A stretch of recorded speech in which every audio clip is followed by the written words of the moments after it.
Ini negara Islam nih sebelum merdeka, betul? Masa udah merdeka nggak boleh menjalankan agama Islam? Bukan nenek moyang kau punya negara ini. Karena ada undang-undang dasar 45 menjamin, betul? Tapi hari ini nih PKI ini, sekuler ini, jangan bawa agama. Kepingin aku nyambutkan kumisnya itu, ini betul.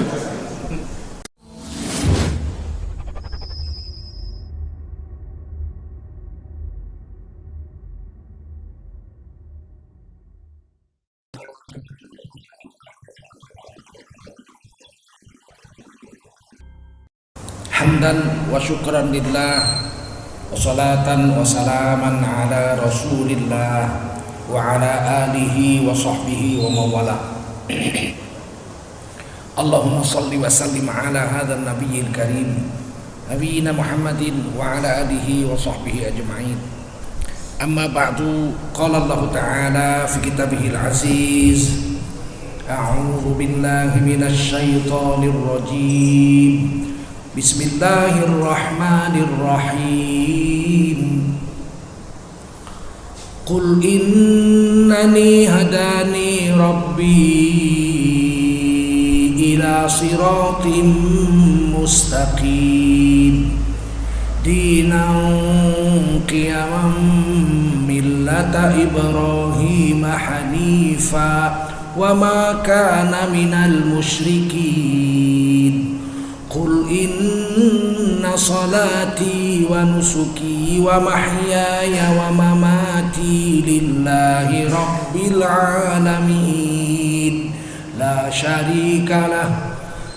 syarika lahu wa bidzalika umirtu wa ana awwalul muslimin.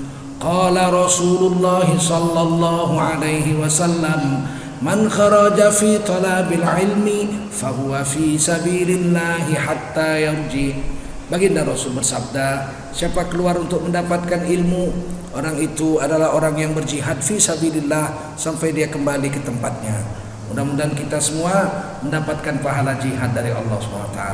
Amin. Sadaqallahul azim wa sadaqa rasuluhun nabiyul karim wa nahnu ala dhalika minasy syahidin wasyakirin walhamdulillahi rabbil alamin.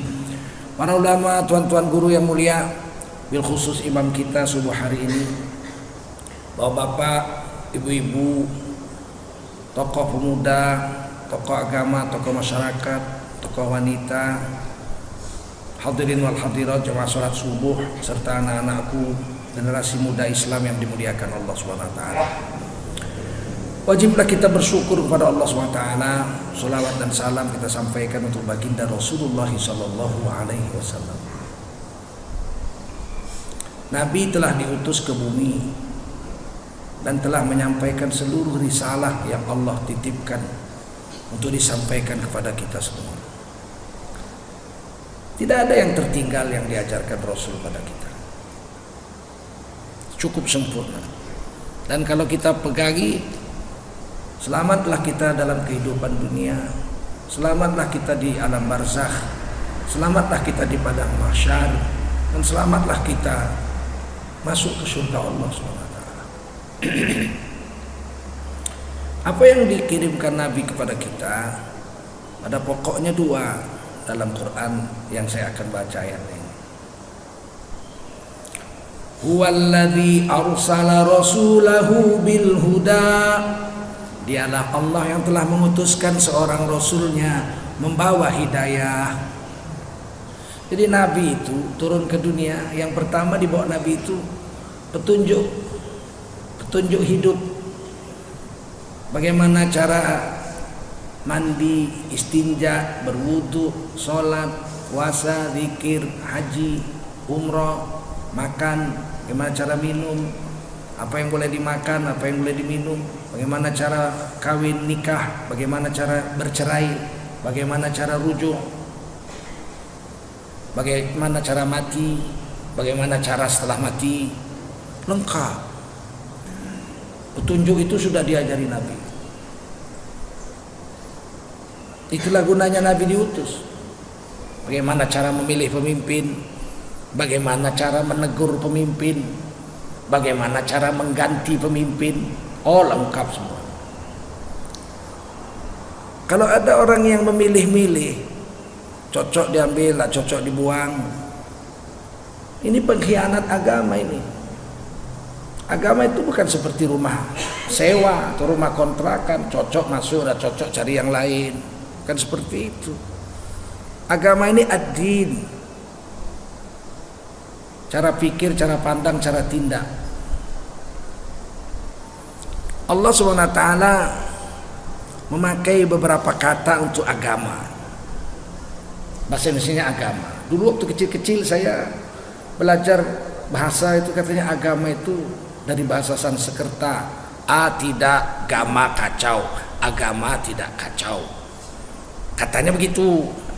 Tapi setelah saya kuliah jurusan bahasa linguistik, keliru. Agama bukan dari kata bahasa Sanskerta, agama dari bahasa Arab, dari asal kata iqamah, tegak lurus. Orang yang mendakwahkan agama kemari pada abad-abad pertengahan itu orang-orang Yaman, orang Hadramut. Makanya seluruh semenanjung Nusantara itu bermadhab Imam Syafi'i. Kenapa? Karena yang mendakwahkannya orang-orang Hadramut, orang Yaman, murid-murid Imam Syafi'i. Imam Syafi'i pernah jadi mufti di Yaman. Orang Arab Yaman tidak menyebut huruf qaf, tapi dia kalau huruf qaf dia sebut geh. As-saqaf dia sebut asegaf. Qalbi dia sebut galbi.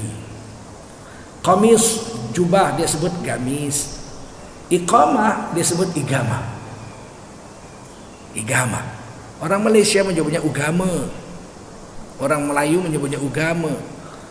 Iqamah itulah asal kata daripada agama yang kita pakai di Indonesia ini. Bukan dari bahasa Sanskerta, tidak gama kacau, tapi tegak lurus. Istiqomah dia, tegak lurus dengan aturan Allah dan Rasul. Itulah iqamah itu, agama itu, agama itu. Di dalam Al-Quran Allah memakai kata ad-din apabila membicarakan agama, kalau dikaitkan dengan Allah. Jadi kalau agama dikaitkan dengan Allah, Allah pakai ad-din. Inna ad-dina indallahil Islam. Hanya saja sesungguhnya agama di sisi Allah yang diridhoi hanya Islam. Ya, kalau agama dikaitkan dengan Allah, Allah pakai kata ad-din. Wa may yabtaghi ghairal islami wa ghairal islami dina fala yuqbala minhu wa huwa fil akhirati minal khasirin.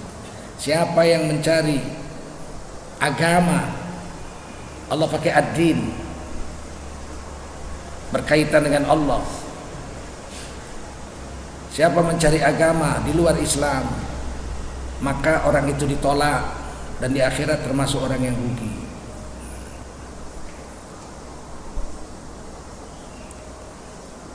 Kalau Allah menceritakan agama dikaitkan dengan Nabi atau Rasul, Allah nggak pakai kata ad-din, Allah pakai kata millah. Tidak ada ad-din Muhammad, tidak ada Rasulullah. Ad-din Ibrahim, tidak ada. Din Nabi Sulaiman, tidak ada. Kalau sudah berkenaan dengan Nabi, kata ad-din berubah menjadi millah.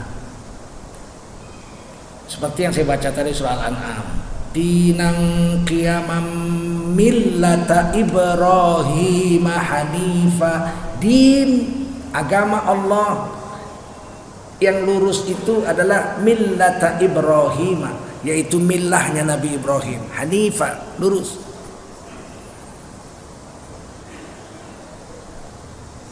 Dalam surah Al-Baqarah,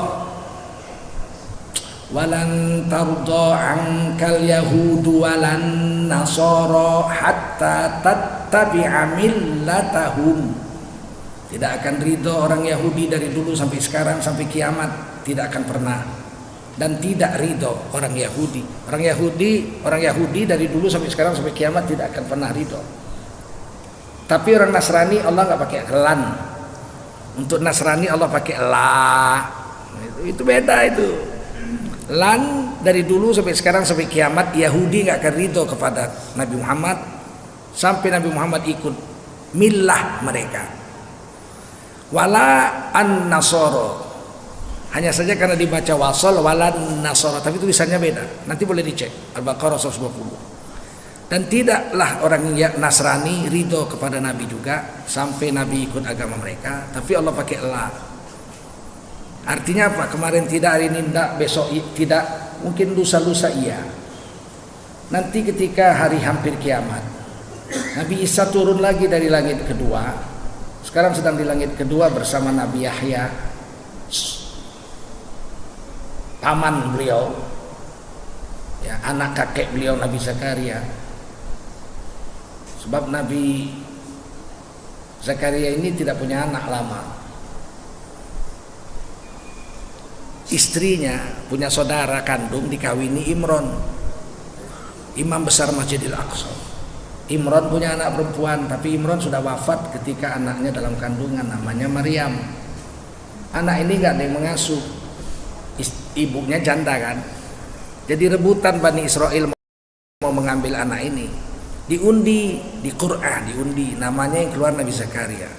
Nabi Zakaria waktu itu nabi. Akhirnya anak ini dipelihara oleh Nabi Zakaria. Tapi kan keponaannya, karena istri Nabi Zakaria bibi kandungnya Siti Maryam. Tapi belakangan Nabi Zakaria dapat anak namanya Yahya. Nabi Yahya inilah yang mengasuh Nabi Isa dan mensunat Nabi Isa pada hari ke-8 di Sungai Jordan. Jadi Nabi Isa itu disunat oleh Yahya Pembaptis, kata orang Kristen, atau lama-lama namanya diganti jadi Yohanes. Yohanes itu artinya Yahya, hidup, bahasa Romawi. Nah, turunnya Nabi Isa di akhir zaman membunuh Dajjal. Tidak ada yang bisa membunuh Dajjal kecuali Nabi Isa alaihissalam. Setelah Nabi Isa membunuh Dajjal, 40 hadis yang dikumpulkan oleh Imam Suyuti menceritakan bahwa Nabi Isa akan hidup sekitar 40 tahun sebagai umatnya Nabi Muhammad sallallahu alaihi wasallam. Alladzi la nabiyya ba'dahu. Setelah Nabi Muhammad tidak ada nabi lagi. Nabi Isa turun jadi umatnya Nabi Muhammad sallallahu alaihi wasallam. Hidup 40 tahun. Makanya di Quran Nabi Isa itu bicara kepada manusia fil mahdi wa kahla. Fil mahdi wa kahla. Nabi Isa itu bisa bicara kepada manusia ketika dalam ayunan masih bayi, wakahla, dan ketika usia kakek-kakek. Kapan usia kakek-kakek? Beliau umur 33 sudah diangkat ke langit. Maka beliau turun lagi nanti pada akhir zaman dan membunuh Dajjal. Setelah membunuh Dajjal, beliau menghancurkan salib-salib. Bukan maksudnya manjati gereja, menggergaji salib-salib satu-satu, ditembak Densus 88 lah dia. Apa kerjanya? Mengislamkan semua orang Nasrani, sehingga tidak ada lagi salib di dunia. Semua orang Nasrani masuk Islam dan hiduplah dunia menjadi makmur. Kemudian beliau wafat dan dikuburkan di sebelah kuburan Rasulullah SAW.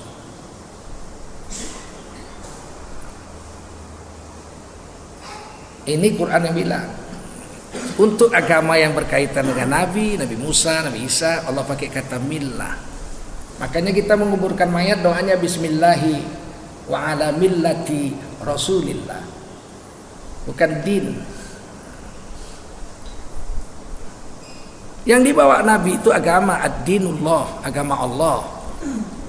Syariatnya disebut millah Muhammad Rasulullah sallallahu alaihi wasallam. Untuk apa? Hudan, untuk petunjuk.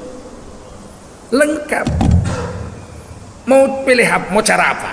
Mau cara makan, ada diajarin Nabi cara makan. Mau cara tidur, diajarin Nabi cara tidur. Mau cara masuk masjid, diajarin Nabi cara masuk masjid. Langkah kaki kanan, baca doa Allahumma aftah li abwaaba rahmatik. Salat tahiyatul masjid 2 rakaat. Kemudian duduk menunggu azan, kemudian menjawab azan, kemudian baca doa setelah azan. Kemudian salat berjemaah, kemudian keluar masjid, langkahkan kaki kiri, baca doa Allahumma inni as'aluka min fadlik. Ada semua diatur itu. Bagaimana cara istinja?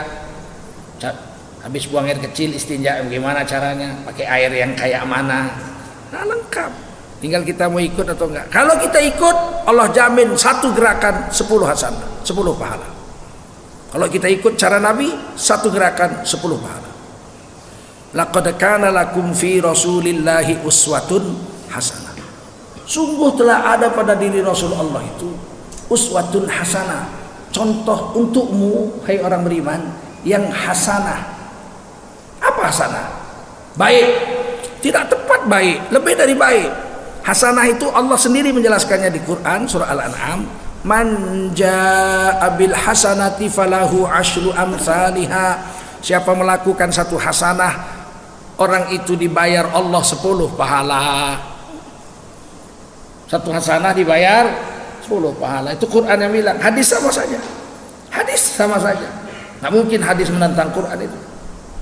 Man qara'a harfan min kitabillah fahuwa bihil hasanah wal hasanatu bi asyri amsalihha. La aqulu alif lam mim harfun walakin alif harfun wa lam harfun wa mim harfun. Hadis Tirmidzi hasan sahih. Siapa membaca Al-Qur'an satu huruf, dia diberi satu hasanah, dan satu hasanah dibayar 10 pahala. Aku Rasulullah tidak mengatakan alif lam mim satu huruf, akan tetapi alif satu huruf, lam satu huruf, mim satu huruf. Siapa baca alif lam mim, dia dapat 3 hasanah, dibayar 30 pahala. Macam mana membantah hadis? Hari ini banyak orang itu keliru. Bapak-bapak, ibu-ibu, nggak usah baca Quran, kalau tidak tahu artinya tidak berpahala. Dari mana dia ngaji itu? Kata Rasulullah, siapa baca Quran satu huruf meskipun tidak tahu artinya, diberi Allah satu hasanah 10 pahala. Alif lam mim, nggak ada yang tahu artinya kecuali Allah. Diberi juga sama Rasulullah, katakan 30 pahala untuk alif lam mim. Nun, siapa yang tahu artinya nun? Ada yang tahu artinya nun. Tapi nun diberi pahala, berapa pahalanya? 10. Nggak usah diarti-artikan nun. Nun jauh di sana, nggak usah diarti-artikan. Walaupun tidak tahu artinya baca Quran, tetap dapat satu hasanah, dan satu hasanah dibayar 10 pahala. Dan di Quran dijamin, laqad kana lakum fi Rasulillahi uswatun hasanah. Sungguh telah ada pada diri Rasul Allah itu untukmu hai orang beriman uswatun hasanah, contoh yang hasanah, yang kalau satu gerak kau tiru dari Nabi, kau mendapat satu hasanah, dibayar 10 pahala. Berapa hebatnya? Nggak ada manusia seperti Nabi. Sehebat apapun makhluk di dunia, nggak ada yang seperti Rasulullah. Tidur aja berapa banyak kita dapat pahala kalau ikut Nabi. Wuduklah sebelum tidur 10 pahala, satu hasanah. Bacalah Al-Quran berapa mampu, Fatihah 2/3 Quran pahalanya, Qul huwallah 1/3 Quran pahalanya. Baca ayat kursi, tidak akan diganggu setan sampai pagi. Dan tidaklah manusia terhalang masuk surga kalau dia rajin membaca ayat kursi setelah sholat, melainkan matilah yang menghalanginya untuk masuk surga. Berapa banyak pahalanya? 1 huruf 10. Baca awal Baqarah, akhir Baqarah, awal surah Kahfi, akhir surah Al-Kahfi. Berapa hasanah, berapa ribu huruf, berapa ribu pahalanya itu. Kemudian dia tidur miring ke kanan, membaca doa bismika Allahumma ahya wa amut, maka selama tidur dihitung ibadah. Selama tidur dihitung ibadah. Bayangin, kalau satu hari tidur 8 jam, saya 3 jam, paling lama 4 jam. Kalau satu hari tidur 8 jam, 1/3 umurnya tidur aja itu. Kan 24 jam sehari, dia tidur 8 jam. Kalau tidurnya cara Nabi, 1/3 umurnya tidur aja. Kalau umur 60 tahun, 20 tahun dia tidur cara Rasulullah. Disuruh Allah di akhirat, Iqra kita baca catatan amal, dia baca, tidur, 20 tahun tidur, tapi cara Rasulullah, ibadah, tidur ibadah. Ya Allah, jangan-jangan dia masuk surga gara-gara tidur. Tapi orang nggak mau ikut cara Nabi, tidur asal-asalan aja tidur. Tutup aurat tidur, nggak boleh buka aurat tidur. Tidur tetap tutup aurat. Aurat laki-laki itu lutut sampai pusat. Tidur harus tetap. Boleh tidur telanjang, nggak boleh. Perempuan tidur nggak tutup aurat, dizinahi setan dia. Ya main-main ini hidup. Petunjuk hidup diajar Nabi. Tapi hari ini orang nggak mau ikut Nabi. Ada juga yang ikut Nabi tapi cuma 4 kali aja. Lahir, khitan, kawin, mati. Selain itu benci sekali dia sama sunnah-sunnah Nabi. Jangan bawa agama. Ini bukan negara Islam. Jangan bawa agama. Jadi kalau di Indonesia harus bawa cara kafir semua. Karena negara Indonesia bukan negara Islam, hiduplah cara kafir semua. Jangan bawa agama begitu. Ini negara didirikan 90% orang Islam. 10% aja 55 agama lain itu. 90% orang Islam yang mendirikan negara ini. Dan ditulis di pasal 29 Undang-Undang Dasar 45. Negara berdasar ketuhanan yang Maha Esa. Kok nggak boleh bawa agama? Dasar negara kita ketuhanan Maha Esa kok. PKI aja itu yang benci dengan agama. Jangan bilang PKI Pak, KTP-nya Islam loh. Bosnya PKI DNID, KTP-nya Islam. Subandrio, bosnya PKI, KTP-nya sudah naik haji lagi. Waktu diadili tahun 1966, ditanya hakim, Subandrio, Anda PKI? Tidak, Tuan Hakim, saya ini Islam, sudah naik haji loh. Kata hakim, sudah naik haji? Sudah naik haji loh. Sholat subuh berapa rakaat? 6 katanya. PKI. Ini negara berdasar ketuhanan yang Maha Esa, bukan berdasarkan Pancasila. Ini negara nggak ada kalimat berdasarkan Pancasila di Undang-Undang Dasar 45. Pancasila itu falsafah negara, cara pandang bangsa Indonesia, bahwa kita harus berketuhanan Maha Esa, nggak boleh tidak beragama di Indonesia, bahwa kita harus berkemanusiaan yang adil dan beradab. Itu cara pandang kita. Kita tidak boleh berkebinatangan yang zolim dan biadab, tidak boleh. Orang Indonesia wajib berketuhanan yang Maha Esa dan berkemanusiaan yang adil dan beradab. Berpersatuan Indonesia, nggak boleh pecah belah Indonesia itu. Berkerakyatan yang dipimpin oleh khidmat kebijaksanaan dalam permusyawaratan garis miring perwakilan. Berkeadilan sosial bagi seluruh rakyat Indonesia. Itu cara pandang kita, falsafah negara. Tapi dasar negara ketuhanan Maha Esa. Ditulis pasal 9 ayat 1, negara berdasar ketuhanan Maha Esa. Pasal 9 ayat 2, negara menjamin tiap-tiap warga negara untuk memeluk agama dan menjalankan agamanya. Kan dijamin orang Hindu memeluk agama Hindu dan menjalankan ajaran Hindu 100%. Dijamin. Sampai di Bali itu, Bali mereka 85%, 14% orang Islam, lain-lain sisanya. Dan seluruh Indonesia orang Bali hanya 1% aja orang Hindu. Hanya 1% orang Hindu di Indonesia. Tapi karena Pancasila dan Undang-Undang Dasar 45 pasal 29 ayat 2 menjamin, mereka buat perda di Bali. Hari raya Nyepi semua api harus mati sehari semalam. Jalan. Hari raya Nyepi tidak boleh orang keluar rumah, tutup semua. Bali mati. Betul-betul Nyepi. Listrik pun mati. Airport ditutup. Airport internasional Gusti Ngurah Rai ditutup. Hari raya Nyepi, kapal terbang nggak boleh terbang, yang terbang nggak boleh turun. Hanya ada di dunia satu aja, di negara Pancasila ini. Di India 1,1 miliar orang Hindu nggak pernah nutup airport, karena di sana nggak ada Undang-Undang Dasar 45. Di sini ada, dijamin. Orang Kristen boleh menjalankan agama Kristen 100%. Orang Buddha boleh menjalankan ajaran Buddha 100%. Orang Islam boleh nggak menjalankan syariat Islam 100%? Boleh. Kalau nggak, bubar aja negara ini. Untuk apa kita gabung bikin negara sendiri aja? Sebelum negara Indonesia ini merdeka, kita pakai syariat Islam kok. 250 negara di Indonesia ini kerajaan Islam, dari Aceh sampai Raja Ampat Papua, kerajaan Islam. Ini kerajaan Islam nih, Indragiri namanya. Ada muftinya Tuan Guru Sapat sana. Ini negara Islam nih sebelum merdeka, betul? Masa udah merdeka nggak boleh menjalankan agama Islam? Bukan nenek moyang kau punya negara ini. Karena ada Undang-Undang Dasar 45 menjamin, betul? Tapi hari ini PKI ini, sekuler ini, jangan bawa agama. Kepingin aku nyambutkan kumisnya itu, ini betul. Negara menjamin kok kau pula keberatan. Dan kita orang Islam nggak cerdas. Takut. Kenapa takut? Kecuali tidak tidak ada undang-undang dasar yang mengatakan begitu.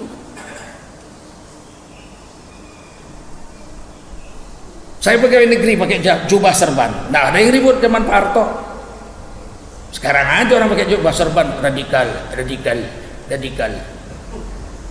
Zaman Pak Harto saya pakai begini, jadi dosen linguistik Inggris, bahasa Inggris saya ngajar di kelas begini, nggak ada yang larang. Kurang apa hebatnya Pak Harto 32 tahun jadi presiden, nggak pernah dia ngurus-ngurus jenggot serban jubah. Sebelum merdeka semua ulama-ulama kita berjubah berserban berjenggot, betul? Muhammadiyah Kiai Haji Ahmad Dahlan, NU Kiai Haji Hasyim Asy'ari, Inyi Canduang Perti, Abdurrahman Shihab, Al-Wasliyah, Muhammad Dahlan, Ittihadiyah di Medan, Perti, Persis, Hasan di Bandung, semua pakai jubah serban. Udah merdeka kok malah nengok orang berserban berjubah. Radikal, anti NKRI, memang setan besar betul. Kok jadi tambah mundur kehidupan beragama di Indonesia? Kita ini hanya hidup dengan agama, betul? Makan kalau nggak ikut agama, nggak berpahala sedikit pun makannya itu, berdosa ya. Apa yang dimakan ditetapkan Allah dengan agama ini. 3 yang boleh dimakan. Kulu mimma fil ardi, makanan yang ada di bumi. Jangan mimpi mau makan yang ada di langit, nggak dapatmu. Meskipun ada manusia yang pernah makan makanan dari langit, Siti Maryam misalnya, makanan dari langit. Beliau dikurung dalam rumah, dikunci kamarnya oleh Nabi Zakaria. Jam makan Nabi Zakaria datang bawa makan, diajari kitab Taurat, diajari sholat pagi dan petang. Kunci lagi, gadis pingitan, nggak pernah dilihat laki-laki dan tak pernah melihat laki-laki, kecuali mahramnya lah Nabi Zakaria, pamannya. Satu hari Nabi Zakaria lupa bawa makanan, sibuk dakwah, malam-malam baru teringat, aduh anakku belum makan. Lari-lari Nabi Zakaria buka pintu kamar, bawa makanan. Begitu dibuka penuh makanan satu kamar. Qala ya Maryam anna laki hadza, oh anakku Maryam, dari mana makanan untukmu ini banyak betul, padahal kunci di tangan saya, tidak ada orang bisa masuk. Qalat huwa min indillah, ini makanan diantar Allah, dari sisi Allah.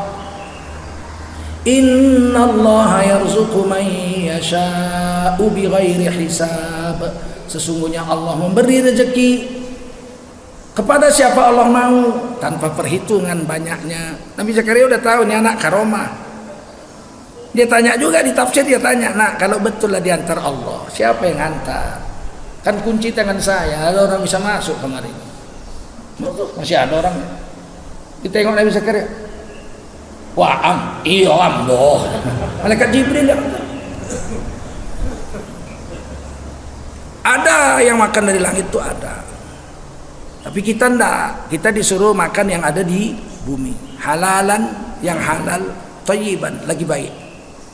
Kita makan yang tidak halal diberi dosa, makanan yang tidak baik kemungkinan berdosa juga meskipun halal. Kenapa? Menzolimi diri sendiri. Sudah tahu sakit mah, makan pulut, muntah darah. Pulut kan halal Pak, iya, tapi tidak thayyib, tidak baik untuk orang sakit mah. Kenapa kau rakus? Sakit mah makan bubur, dibantinya makan pulut, muntah darah dia. Karena tidak cukup halal saja, yang ada di bumi halal lagi baik.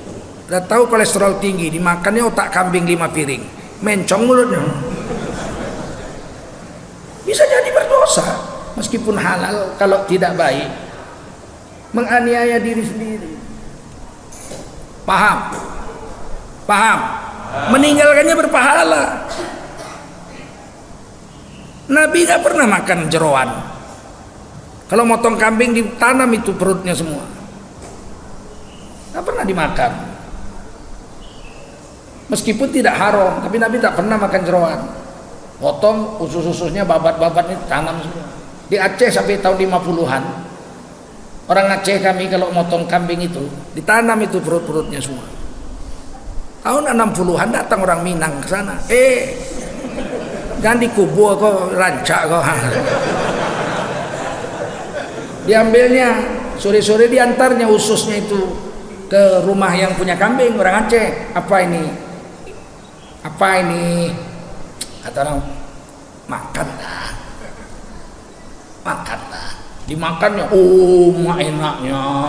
Sejak itu orang Aceh pun ketularan orang Minang. Tidak semua makanan itu mesti dimakan. Kalau tidak baik jangan. Paham? Itu sunnah Nabi. Itu baru yang mau dimakan. Cara mendapatkannya harus cara halal, jangan cara haram. Diajari berdagang. Kata Nabi, siapa yang berdagang, haram hukumnya mengambil untung lebih dari 100% kalau yang didagangkan itu makanan pokok. Jadi kalau saya beli beras modalnya 10.000, saya jual 20.100, yang 100 rupiah haram. Makanan pokok tidak boleh mengambil untung dalam Islam lebih dari 100%. Dimakan haram. Nah, ya memang ini petunjuk hidup. Tidak ada agama lain seperti ini. Kalau saya punya modal banyak, saya beli semua beras orang, pasang gudang sebesar lapangan bola kaki, satu kabupatennya habis beras semua saya beli.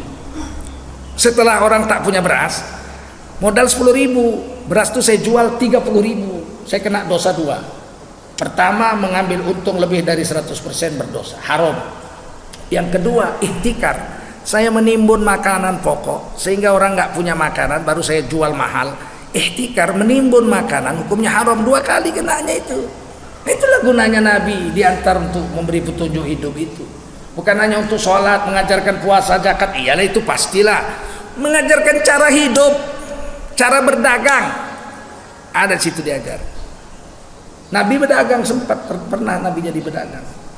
Sistemnya mudharabah, barangnya barang Ibunda Khadijah, Nabi yang membawakannya ke Syam, pembelinya ada, untungnya dibagi. Namanya mudharabah, dan itu menjadi sistem bank syariah sekarang di seluruh dunia. Cara Nabi itu, meskipun Nabi waktu berdagang belum jadi Nabi, masih umur 25, tapi semua yang dibuat Nabi dari kecil sampai wafat, semuanya itu qaulnya, ucapannya, fiilnya, perbuatannya atau diamnya Nabi terhadap perbuatan sahabat, tiga-tiga itu sunnah, qauliyah, fi'liyah, dan takririyah. Luas sekali sunnah itu. Bank syariah itu diambil dari waktu Nabi belum jadi Nabi, sistemnya itu. Tapi itu sunnah, jangan bilang tidak sunnah. Sampai sini paham? Paham? Kalau cara masuk WC, keluar WC pun diatur, masa cara memilih pemimpin nggak diatur? Udahlah, kalau pemimpin yang bawa agama lah, begitu. Duit kita ini 1 tahun 1.800 triliun APBN. Kita mau serahkan sama satu orang yang namanya presiden. Terus kita pilih presidennya asal-asalan gitu, entah sholat entah enggak, entah sunat entah enggak gitu.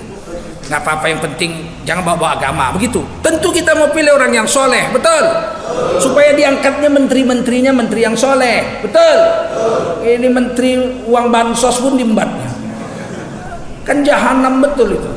Bantuan orang miskin dimakannya coba. Harusnya hukum pancung itu. Pengkhianat negara itu harusnya. Tapi koran-koran nggak ada nulis tentang pencuri besar itu, maling bansos itu, hilang aja ceritanya. Yang ceritanya apa? Radikal, itu aja. Kalian kalau nggak sadar kalian, nanti anak cucu kalian yang kecil-kecil ini udah nggak tahu agama ini semua. Karena agama dimusuhi, dianggap musuh negara agama. Kalian hanya boleh ibadah-ibadah aja, jangan kritik-kritik. Jangan dagang cara Islam, jangan milih pemimpin cara Islam. Hancurlah negara ini.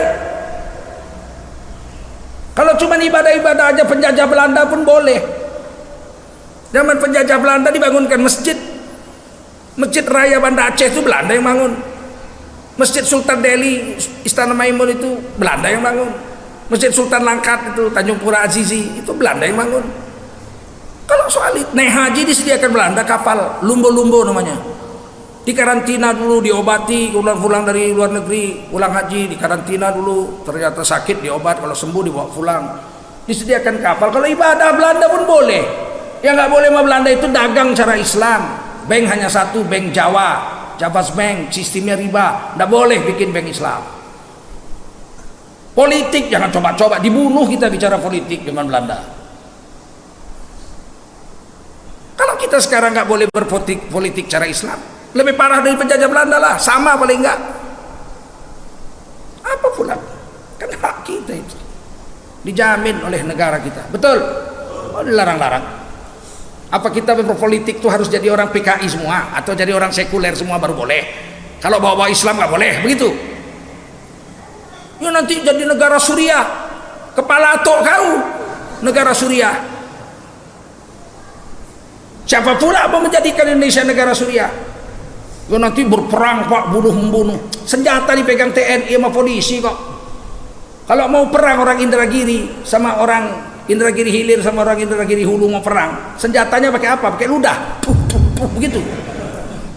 Banyak kali cakapmu, menuduh orang Islam jahat aja. Tidak ada negara Islam menzalimi orang lain agama, betul? Coba cari negara yang mayoritas orang Islam, orang yang minoritas dizalimi di situ, cari, ada nggak? Ada? Nggak ada. Tapi negara yang tidak Islam semuanya menzalimi orang Islam. Israel menzalimi orang Islam. Myanmar, Buddha menzalimi orang Islam. India, Hindu menzalimi orang Islam. Negara-negara Kristen menzalimi orang Islam. Di Perancis perempuan pakai kerudung aja didenda sekarang. Didenda, nggak boleh pakai kerudung. Telanjang boleh. Itu kebebasan hak asasi manusia. Siapa bilang Islam menekan orang? Nggak ada negara Islam menekan orang Islam. Orang-orang non-Islam ditekan di negara Islam, nggak ada. Tapi hari ini asal udah bicara Islam, kita dianggap mau menukar NKRI. NKRI ini berdiri orang Islam yang bikin 90%, betul? Ini rusak cara berpikir ini. Yang sialnya orang Islam ikut-ikut. Ulama-ulama Islam ada pula yang ikut-ikut. Pemimpin itu tidak boleh dikritik. Jadi membebek aja kau sama dia. Hah? Kalau salah ya kita kritik. Dijamin Undang-Undang Dasar 45 pasal 28 kita boleh berkumpul dan mengeluarkan pendapat. Boleh. Nggak setuju aku dengan SKB 3 menteri. Nggak boleh, tangkap. Dilindungi pasal 28 Undang-Undang Dasar 45. Saya tidak setuju dengan SKB 3 menteri yang baru terbit ini. Kenapa Tengku Zulkarnain nggak setuju? Karena memberi kesempatan kepada siswi-siswi yang muslimah untuk mematuhi Allah. Boleh pakai kerudung dari SD sampai SMA 12 tahun. Pakai kerudung boleh, nggak boleh dilarang. Tapi tidak boleh diwajibkan pakai kerudung siswi-siswi yang ada di sekolah negeri. Artinya kan dua itu, mau mentaati Allah pakai kerudung 12 tahun dari SD sampai SMA boleh, mau buka aurat membangkangi Allah dan Rasulnya 12 tahun pakai rok mini boleh. Ini kan bahaya ini. Berarti sekolah di negara kita ini tidak Pancasila, tidak berketuhanan Maha Esa. Kenapa? Memberi kesempatan muslimah untuk membuka auratnya, nggak boleh dilarang. Diwajibkan nggak boleh, dilarang nggak boleh. Itu terserah saja. Kalau dia mau pakai kerudung silakan, kalau dia mau pakai rok pendek silakan. Itu bukan pendidikan itu. Pendidikan itu tidak boleh dipaksa. Loh, pendidikan itu memaksa. Memaksa anak didiknya untuk baik dipaksa. Nabi mengatakan mendidik itu dipaksa. Muru auladakum bis shalah wa hum abna'u sab'i sinin. Perintahkan anakmu untuk sholat umur 7 tahun. Wadribuhum wa hum abna'u ashrin. Pukul anakmu itu kalau enggak sholat ketika usia 10 tahun. Kan dipaksa itu. Laki-laki umur 10 tahun belum akil baligh, belum wajib sholat. Betul? Tapi kenapa dipukul? Karena sudah 3 tahun diajari. Boleh dipaksa, boleh dipaksa anak kita.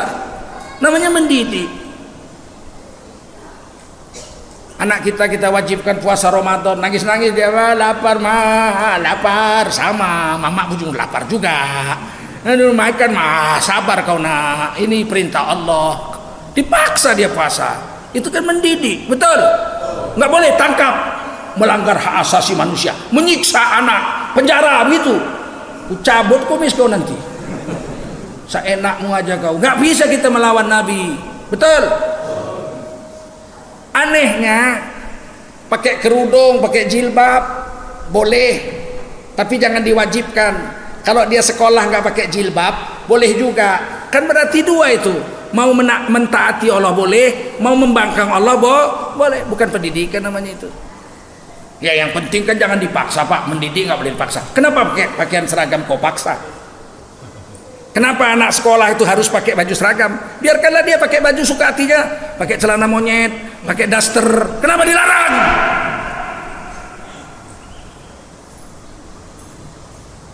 Karena mendidik, betul. Supaya baik pakai seragam, ya supaya baik pakai kerudung. Nggak konsisten. Kalau memang terserah murid, biarkanlah dia mau pakai daster, ya nggak loh? Kau pakai daster, ISIS enak. Nah, adem. Kenapa kau larang anak sekolah pakai daster? Kenapa harus pakai pakaian seragam?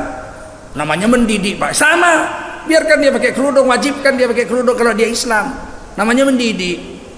Udah pakai kerudung aja belum jamin baik kok, apalagi buka aurat, betul?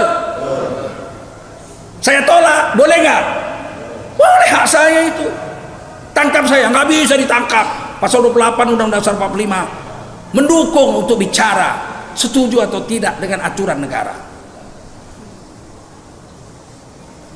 Merokok, kenapa dilarang? Bebaskan aja lah.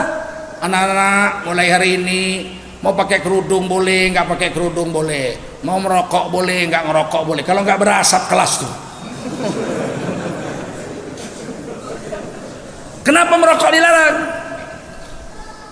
Ya karena kan merokok nggak baik Pak, buka aurat baik. Makanya aneh nih cara menteri rusak, betul. 3 menteri rusak cara berpikir. Orang Islam pula 3 katanya itu. Nggak percaya aku orang Islam. Percaya, KTP-nya mungkin Islam, kalau tingkah lakunya nggak percaya aku. Tapi iyalah, biniknya aja agamanya nggak beres, dia nggak peduli, apalagi cuman murid-murid orang lain. Biniknya aja nggak jelas agamanya, dia nggak peduli. Tapi saya tidak setuju. Kalian mau setuju silakan kalian, aku nggak setuju. Makanya memilih pemimpin itu hati-hati kalian. Siapa yang bilang nggak boleh saya kritik? Boleh nggak? Ada kiai bilang, ulama itu bilang gini, pemimpin tuh nggak boleh dikritik, apalagi di demo, disepak aja boleh. Nggak percaya? Aku kasih contohnya. Sholat berjemaah, semua makmum wajib ikut imam. Setuju? Tadi imamnya sujud sajadah, kita ikut nggak? Sujud sajadah wajib apa sunat? Ikut nggak? Kenapa kita ikut sujud sajadah? Karena imamnya sujud, betul? Imam wajib diikuti, diangkat untuk diikuti, dipatuhi. Satu hari imamnya sholat isya, Allahu Akbar, nggak baca Fatihah, langsung wadduha, wadduha walaili idza saja. Kita diam aja, haram mengkritik, begitu. Apalagi protes. Ya, kita protes lah. Cara protesnya diajar Nabi, subhanallah, betul? Ma wadda'aka rabbuka wa ma qala. Separuh masjid bilang subhanallah, walal akhiratu khairul laka minal ula. Tangkap tengkuknya, sepakkan ke pinggir. Tukar imam, betul? Siapa bilang nggak boleh diprotes? Disepak aja boleh. Kalau melanggar aturan, betul? Kalau melanggar undang-undang, sepak ke pinggir. Hati-hati jadi ustadz, jangan asal-asalan. Kalau mau menjilat jangan bawa-bawa agama. Malu sama Allah, malu sama Rasul.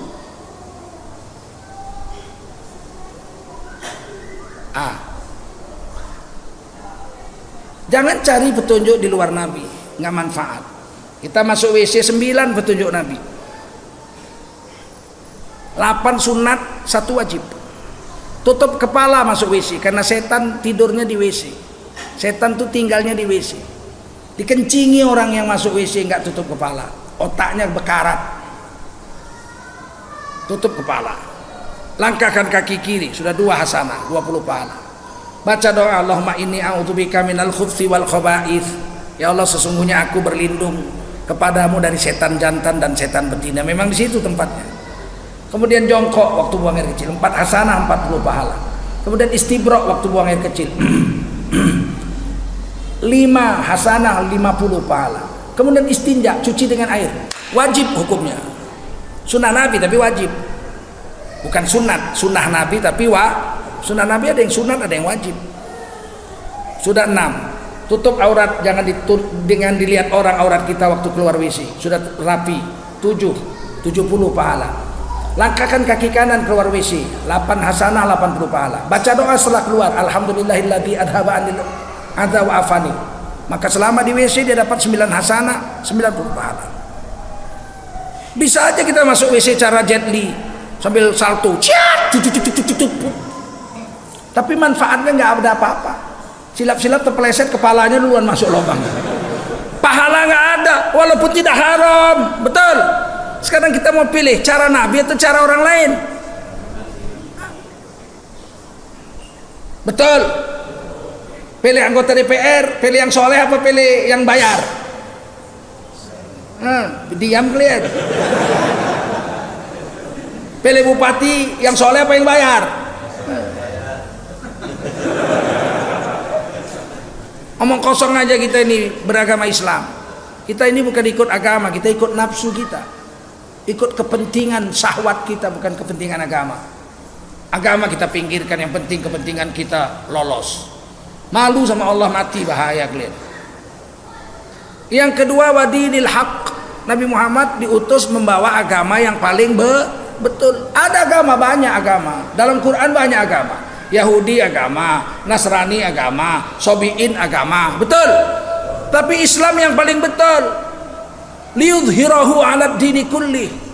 Untuk dipertunjukkan kepada agama lain bahwa Islamlah agama yang paling sempurna. Walau karihal musyrikun. Walau penyembah banyak Tuhan benci kepadamu, gak ada urusan. Tunjukkan sama mereka Islam paling hebat. Tapi hari ini nggak sadar orang Islam, otaknya diracun. Kita nggak sadar ditukar otak kita ini benci dengan Islam. Nggak sadar kita. Nikah itu sunnah apa enggak? An-nikahu sunnati faman raghiba an sunnati falaisa minni. Nikah itu sunnahku, siapa benci dengan nikah bukan umatku. Baru-baru ini ada ulama, mantan ketua Muhammadiyah, abang saya lah yang mengkader saya. Saya kader Muhammadiyah, meskipun saya bermadzhab Syafi'i. Nikah Bang Din Samsudin, ribut se-Indonesia. Udah tua kok kawin, udah tua kok nikah. Ya, nikah itu syariat Islam, betul. Kok kau benci syariat Islam, benci nikah, dicoret dari umat Nabi. Falaisa minni, bukan umat Nabi kau. Orang Islam kok ribut. Profesor Din Samsudin nikah, udah tua kok nikah. Nabi Muhammad umur 63 masih nikah. Haji wada Nabi Muhammad nikah, maharnya segantang korma. Maimunah nggak salah istrinya namanya. Wafat 6 km dari kota Mekah menuju Madinah, dikuburkan di pinggir jalan raya itu. Sampai sekarang masih ada kuburnya situ.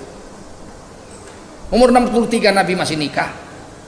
Kenapa Din Samsudin umur 63 nikah diributi? PKI, Agim cerai, ribut. Ulama kok cerai? Kalau cerai kenapa? Kan syariat Islam.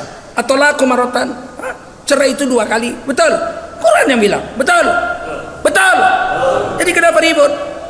Dia yang tahu urusan rumah tangga dia, bukan kita. Ulama itu nggak boleh cerai, walaupun istrinya jahat, harus dibina. Banyak kali cakap kau. Nabi Ismail menceraikan istrinya, disuruh Nabi Ibrahim ganti kosen pintu kau ini, udah nggak bagus ini, dicerai. Betul? Salah Nabi Ismail, salah Nabi Ibrahim menceraikan istrinya itu. Nabi Muhammad menceraikan istri. Nabi pernah menikahi Hafsah binti Umar bin Khattab, kemudian diceraikan ini anak Sayyidina Umar ini, kemudian dirujui Nabi. Nikah syariat Islam, cerai syariat Islam, rujuk syariat. Kenapa benci?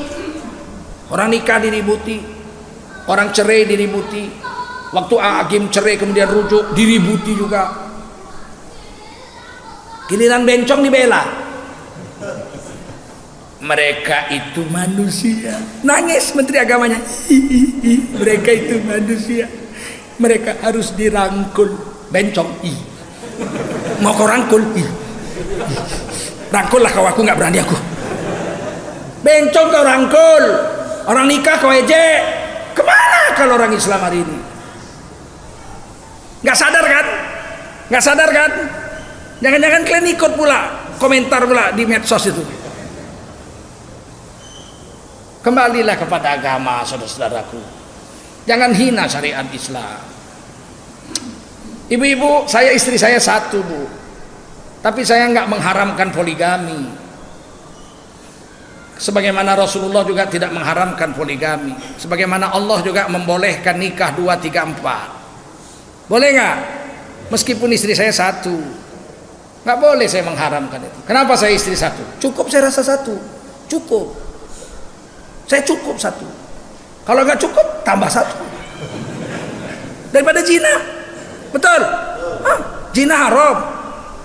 Nikah halal. Kawan saya 6 bulan di Medan, 6 bulan di Jakarta. Kerjanya begitu. Dia kerjanya di kantor, kantornya 2. Di Medan 6 bulan, di Jakarta 6 bulan. Dibilangnya sama istrinya, "Dek, besok abang ke Jakarta 6 bulan, ikutlah kau. Kau kan istriku." Kata istrinya, "Kalau aku ikut bang, anak kita sekolah SD, SMP. Siapa yang ngurus anak-anak kita? 6 bulan ini biarlah aku urus anak. Terus aku siapa yang ngurus?" Kata istrinya, "Udahlah bang, carilah istri di sana biar urus abang. Kawinlah dia 2, siapa yang ngurus di Jakarta? Pelacur suruh ngurus. Tentulah dia nikah lagi. Saya enggak. Karena saya enggak 6 bulan di Jakarta, 6 bulan di Medan. Saya ikut istri saya kemana saya pergi. Kita nggak tahu urusan rumah tangga orang. Selama dia masih memegang syariat Islam, masih menjalankan hudan, petunjuk dari Nabi, ad-dinul haq, agama yang betul, jangan kalian caci. Betul? Setuju? Ini sekarang dicaci maki. Gara-gara memposting foto aja orang dipenjara sampai mati di penjara. Padahal kalaupun menghina kan cukup kita maafkan aja, ya enggak? Foto saya berapa banyak dibikin, macam-macam gambar, jadi bencong lah, pakai vincu lah. Alah, saya anggap angin lalu aja, banti kau lah. Kalau saya kau hina sampai mulutmu robek, peduli amat aku. Tak jadi hina aku gara-gara kau hina. Tapi jangan coba-coba agama aku kau hina, aku terkam lehermu. Betul? Maafkan aja, selesai. Sampai mati di penjara gara-gara memposting foto aja. Giliran orang-orang yang menghina agama, diam dia. Diterimanya, dimaafkannya. Ada ustadz datang minta maaf sama dia, diterimanya. Ustadz tuh bilang nabi ku ya biasa-biasa mawon. Yen nang Mekah kono jamu ya nabi bakal melu nyolong barang. Dibilangnya begitu. Nabi itu biasa aja. Waktu kecil juga liar, dipelihara sama kakeknya, nggak terurus, ingusan, matanya betaik mata, belean. Nah, terus Nabi itu kalau di Mekah ada jambu, pasti Nabi ikut mencuri jambu juga bersama kawan-kawannya. Dimaafkannya. Posting foto, tangkap.